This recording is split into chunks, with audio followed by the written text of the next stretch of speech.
პაპუაშვილის სიტყვები, რომ შედგა სახელმწიფო ღალატის კოლექტიური აქტი რამდენიმე ათასი ადამიანისგან საზოგადოებაში პირდაპირ აჩენს განცდას, რომ ეს არის ქართული ოცნების მხრიდან ერთი მხრივ დაშინება მოქალაქეების, დაანონსება დაკავებების და ასევე დაკომპლექსება საზოგადოების, რომ კრიტიკული პოზიციის შემთხვევაში ქუჩაში არ გამოვიდნენ. უფრო მეტიც, საზოგადოება პარალელს ავლებს საბჭოთა კავშირთან, ტოტალიტარულ რეჟიმთან, სადაც განსხვავებული აზრის დაფიქსირება იკრძალებოდა და უფრო მეტი ისჯებოდა. სწორედ ამ მორალური ტერორის გამო ხალხი ახლა ფიქრობს, რომ ქართული ოცნება შეეცდება საბოლოოდ გაიმყაროს ფესვები და ტოტალიტარული რეჟიმი საბჭოთა კავშირის შემდეგ ახლა უკვე საქართველოში კიდევ ერთხელ 2025 წელს დაამყაროს.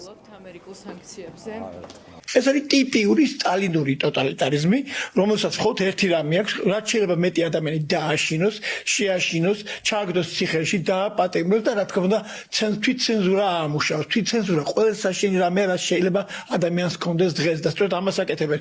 100,000 კაცზე მეტი იქ არის და სულ ყველა ქვეყნის მოღალატეა, მაშინ შენ ვინახარ, როცა ამას ამბობ რა, შენ თვითონ უარყავი, რა თქმა უნდა, ქვეყნის კონსტიტუციაში, შენ თვითონ უარყავი ორიენტაცია ამ ქვეყნისა, რომელიც იყო პროდასავლური და შენ ხარ მოღალატე ამ შემთხვევაში. პაპუაშვილო 100,000 კაცზე მეტი ადამიანი გამოდიოდა პროტესტი აქვს შესმერთ, რომელიც ჩამოშალა საქართველოს ძირითადი იდეალი და მიმართულება, რა თქმა უნდა, ეს არის ტოტალიტარიზმის ყველა ნიშანი. რეჟიმს მიუხედავად იმისა, რომ ცდილობს გააფორმოს დიქტატურა, რამდენად აქვს ამისი რესურსი და ამის გაფორმების რესურსი არის დამოკიდებული იმაზე, როგორია საგარეო კონტექსტი, რა პროცესები მიმდინარეობს თვითონ სისტემის შიგნით და ქართულ ოცნებაში. მონებად განგვიხილავენ.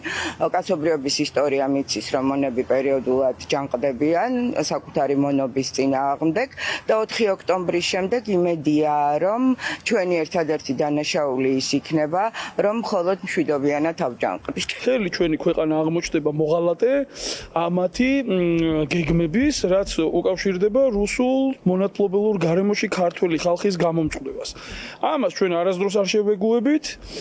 ვერანაირი დაშინებით, ვერანაირი მეთოდით, ვერანაირი ციხით, ვერაფრით ესენი ამ პროცესს ვერ შეაჩერებენ. დარწმუნებული ვარ, რომ ამათმა თავის თავს განაჩენი უკვე დიდი ხანია გამოუტანეს. უბრალოდ ეხლა ჩვენ ქართველი ხალხი მეთოდურად, აი როგორც იროკლი კობახიძე პირდებოდა თავის მხრიდან, მეთოდურად, სისტემურად, ეფექტურად, ორგანიზებულად და კარგად კოორდინირებულად, შეთანხმებულად ამ განაჩენს, რაც თავის თავს თვითონ გამოუტანეს, აღვასრულებთ.